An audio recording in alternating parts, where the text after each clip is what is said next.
Hola a todos y muy bienvenidos nuevamente a Art Pop Cinema. En esta oportunidad tenemos un especial dedicado a uno de los cineastas más fundamentales en la historia del cine, segunda mitad del siglo, de las últimas décadas del siglo XX, ¿verdad?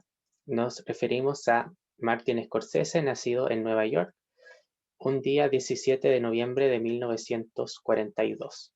A la fecha tiene más de 30 películas y por supuesto nunca se escatima en la oportunidad para repasar lo mejor de su filmografía.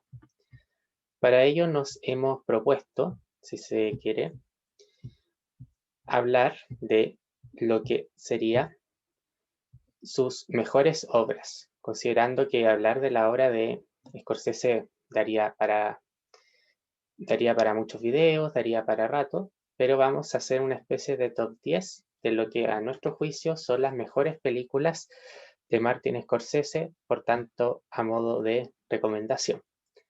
Estamos viendo acá en imágenes el momento del año 2007 cuando por fin, luego de muchos intentos, gana el Oscar de mano de sus amigos como Steven Spielberg, como George Lucas, gana el Oscar y Francis Ford Coppola, por cierto, a mejor director y a mejor película por la película El Infiltrado. Scorsese ahí se ve, por tanto, en imágenes.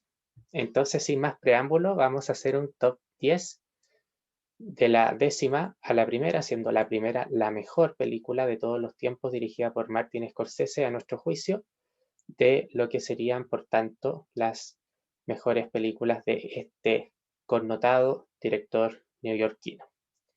Vamos con el número 10. Número 10, ubicamos una película del año 1985. Película que es una comedia urbana, si se quiere, llamada After Hours o Después de las Horas. Es una película que pasa un poco desapercibido dentro de la, digamos, filmografía de Martin Scorsese. Normalmente lo asociamos al género gangsteril, entre otras, pero que rinde un homenaje a Billy Wilder y, por cierto, perfectamente se puede encontrar dentro de lo mejor de su filmografía, razón por la cual quisimos rescatar esta gran obra de Martin Scorsese que no suele aparecer en todos los rankings. Nos vamos a la posición número 9, donde encontramos una película del año 2004, protagonizada por Leonardo DiCaprio, con quien luego trabajaría en otras ocasiones y con quien había trabajado en la película Pandillas de Nueva York del año 2002. Nos referimos, claro está, ni más ni menos que a la película El Aviador, basado en la historia de Howard Hughes. Con esta película se creía que se le iba a dar por fin el Oscar a Scorsese porque tiene todo exactamente cada uno de los elementos. Es un biopic que está basado en el mundo del cine. A la academia, a los premios siempre le gusta mucho mirarse el ombligo, lo hemos dicho más de una vez. Howard Hughes, este magnate excéntrico, ¿verdad? Sin embargo, ese año se coló una película de un cineasta fundamental, también como lo es, desde luego, que Clint Eastwood, quien ganó mejor película y también mejor director con la película Million Dollar Baby. Una película un poco olvidada de Scorsese, no le fue muy bien en taquilla y además se puede explicar un poco porque la historia es un poco de nicho, o sea, es como para los fanáticos del cine. Tiene mucho, por ejemplo, tiene muchos retoques estéticos del cine que se hacía en esa época. Sale George Cukor, Katharine Hepburn, interpretada por, desde luego, Cate Blanchett, Oscar a Mejor Actriz de Reparto.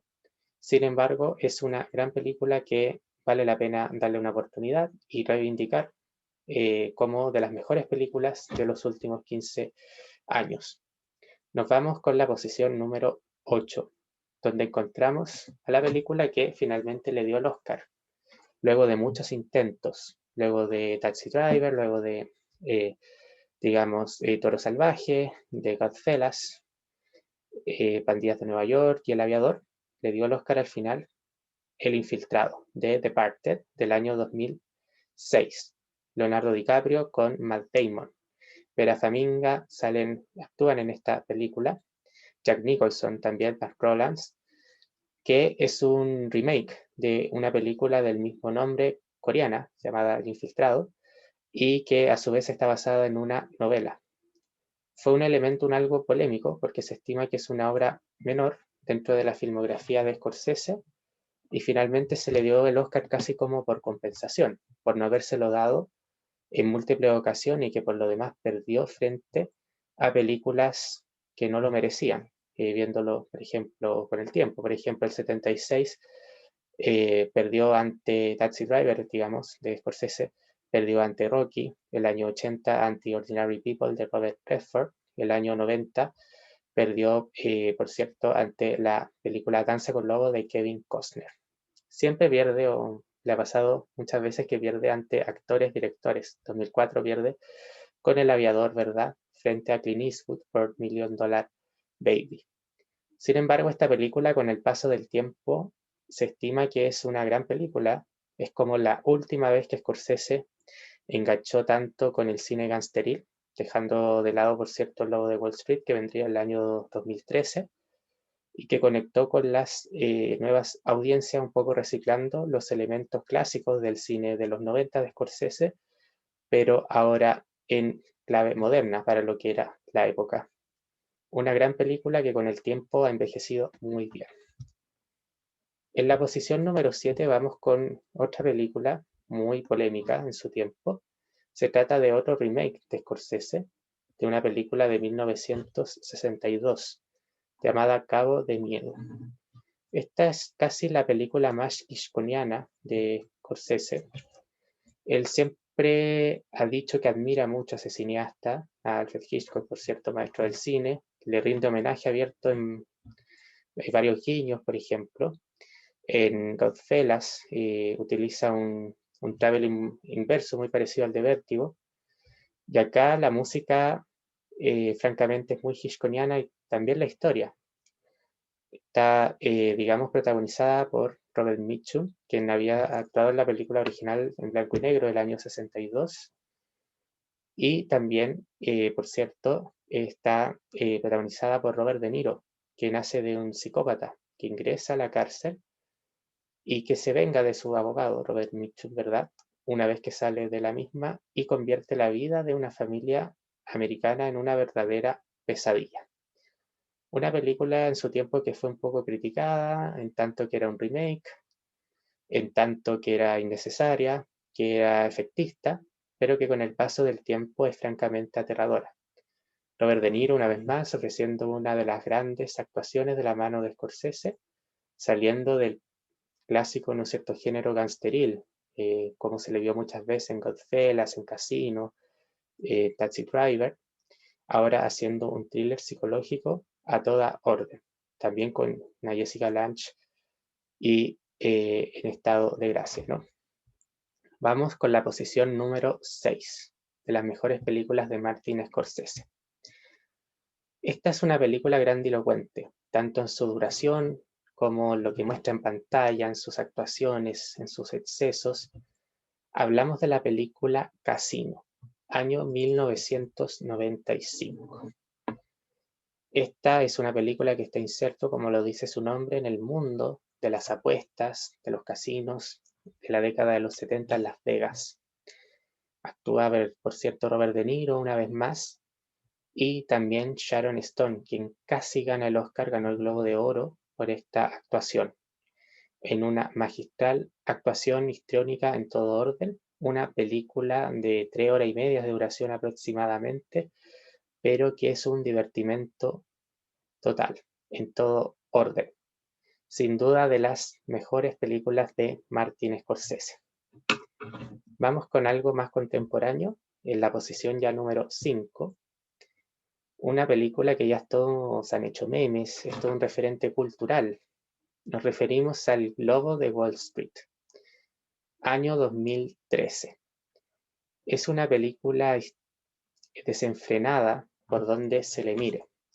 De hecho, se comentaba en la época que como un cineasta de más de 70 años era capaz de hacer una película que conectó también con el mundo de los jóvenes.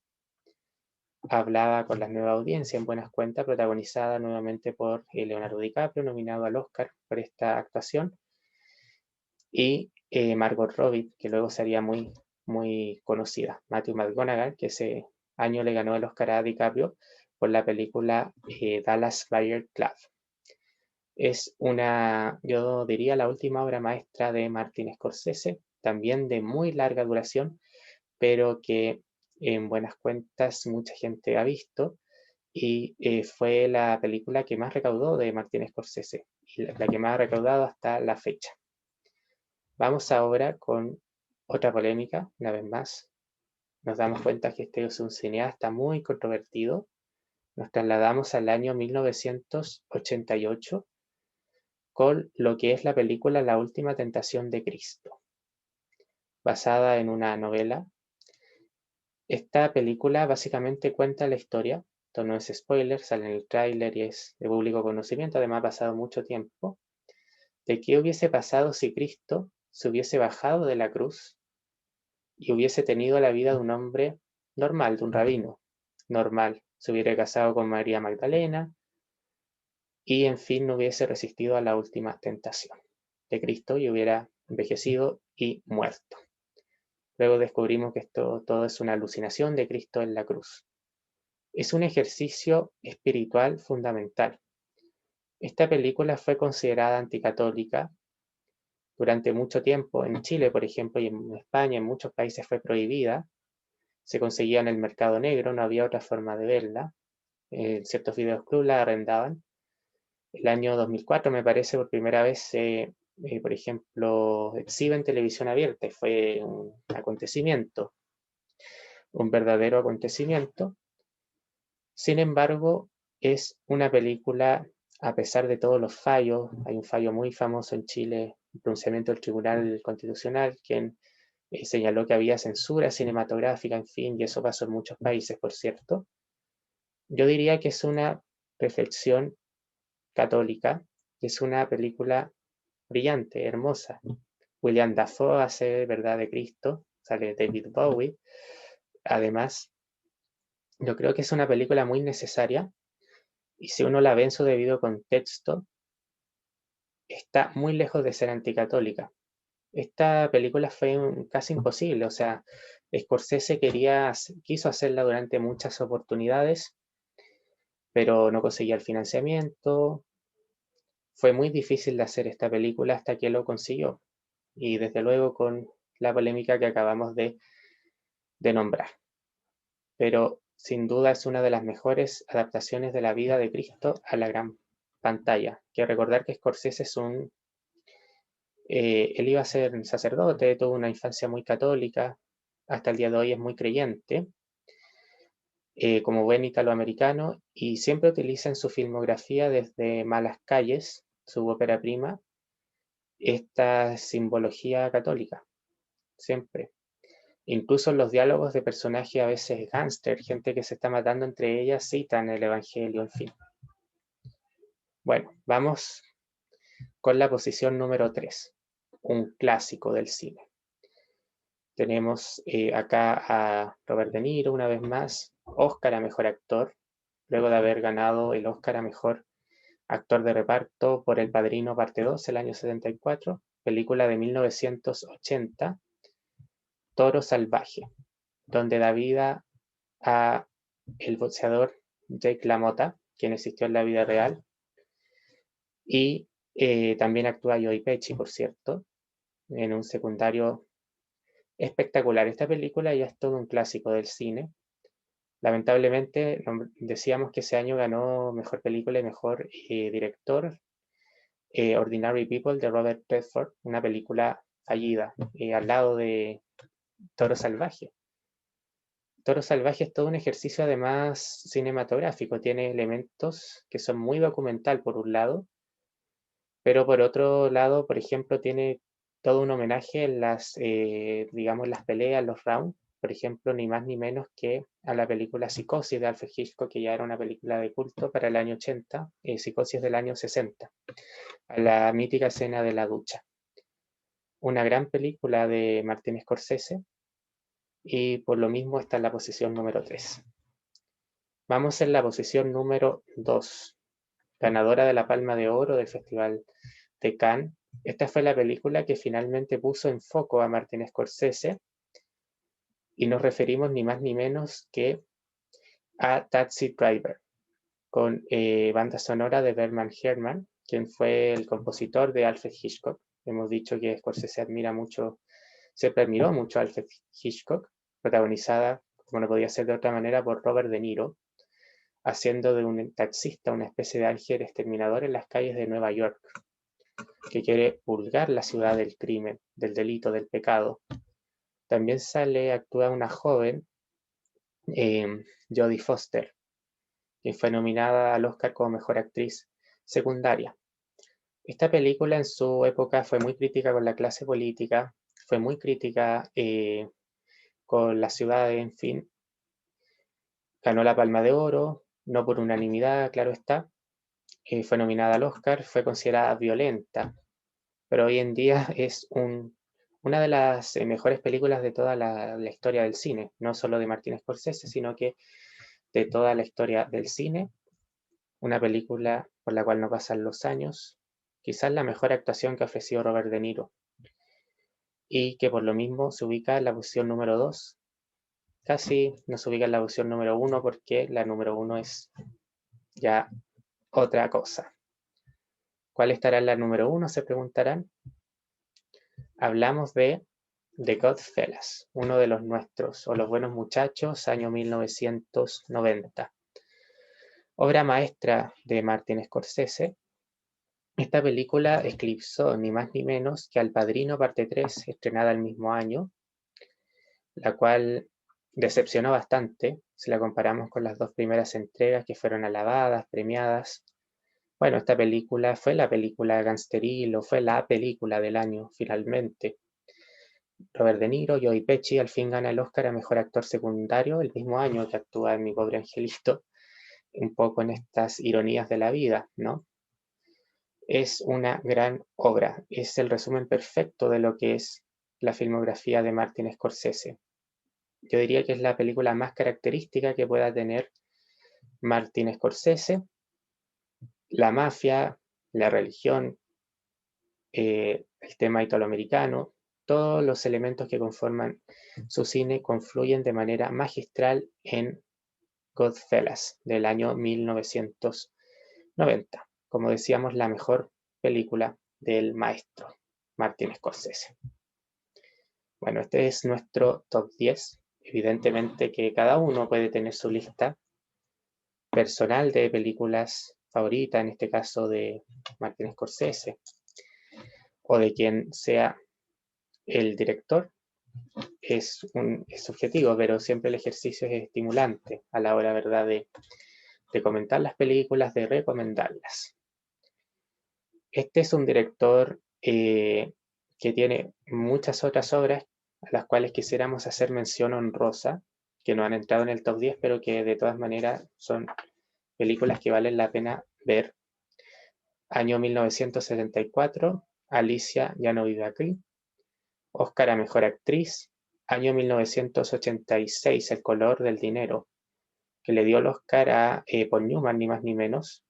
Un remake de una película llamada El Buscavidas, ¿no? Protagonizada también por Paul Newman. Además, trabaja en esa película El color del dinero Tom Cruise, que está basado en este mundo, ¿verdad?, de los juegos de billar. Año 1993, La edad de la inocencia, junto a otro gran actor como es Daniel Day-Lewis y Winona Ryder, basada en una novela, una película exquisita en su dirección de arte, en su textura, en cada uno de los elementos. Año 2010, Shutter Island o La Isla Siniestra, nuevamente colabora con Leonardo DiCaprio. Una película en todo el orden psicoanalítico, comparada, por ejemplo, con El Sexto Sentido, un thriller psicológico a toda orden, incomprendida. Algunos dicen que no es muy buena. Trabaja también Michelle Williams. Yo considero que vale la pena darle una oportunidad. Año 2011, Hugo. Quizás la menos Scorsese de las películas de Scorsese. Casi parece una película de Steven Spielberg.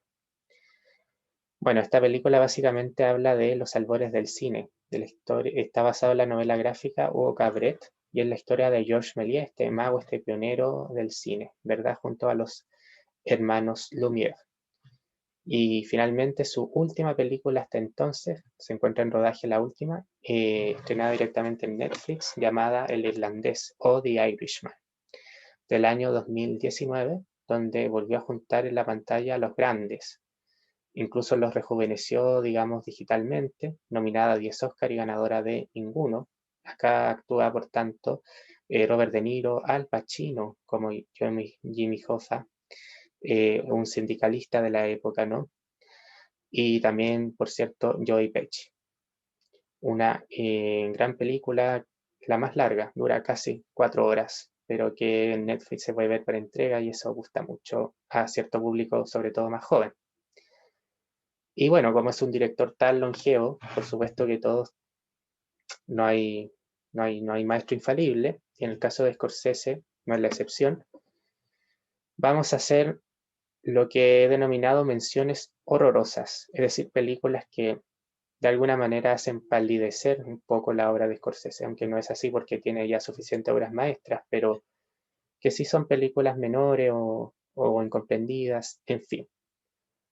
Vamos con el año 1967, la película Quién toca a mi puerta. Es una película que bebe mucho del influjo de la Nouvelle Vague, que en esa época estaba muy en boga, y Scorsese como un director, ¿verdad?, cinéfilo y estudioso. Él fue a la Universidad de New York a estudiar cine.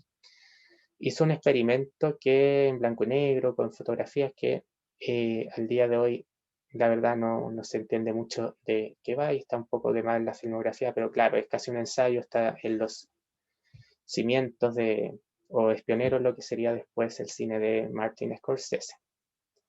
Año 1997, la que muchos indican como su peor película, la película Kundun, que está inspirada en el Tíbet, está basada en el Tíbet, ¿verdad?, en el Dalai Lama. Es una historia, una película muy larga y también muy polémica, muy incomprendida. De hecho, él hizo 3 películas como al hilo que fueron muy malas, o sea, en cuanto a crítica, en cuanto a público, en cuanto a premios. Porque el 99 hizo la película Al Límite, Vivir al Límite, protagonizada por Nicolas Cage y Patricia Arquette.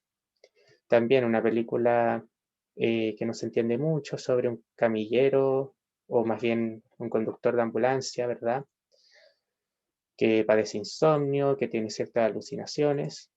Y el año 2002, una película tan ambiciosa que resultó un poquito fatal, nominada a muchos Oscars, a muchos premios, no ganó, no le fue muy bien. Ese año se coló Chicago, El pianista, Las Obras, otras grandes películas de ese año. Nos referimos a Pandillas de Nueva York, primera colaboración del maestro Scorsese con Leonardo DiCaprio, quien venía de trabajar en Titanic, La Máscara de Hierro, películas muy taquilleras. Un joven Leonardo DiCaprio que a las adolescentes les gustaba mucho, entonces siempre era sinónimo de taquilla. Cameron Díaz, que también estaba muy joven y era muy exitosa por aquel entonces. Había trabajado antes más bien en comedia. Daniel Day-Lewis, un excelente actor, de hecho él hizo El Método y está basada en las pandillas de Nueva York de, por cierto, el siglo XIX, la fundación de la ciudad. Y, por ejemplo, Daniel Day-Lewis hace de un carnicero y él vivió como un carnicero del siglo XIX para preparar el papel. Pero hoy por hoy es recordada como una película muy larga y que está muy bien actuada, por cierto, sí. Es un poco el surgimiento de el ascenso de Leonardo DiCaprio, porque siempre decían, no, este es un actor de muy buena facha, pero no es buen actor. Bueno, acá nos dimos cuenta que DiCaprio sí era buen actor, si le sacaban pique como el maestro Scorsese. Qué decir de Daniel Day-Lewis, pero evidentemente no es una muy buena película.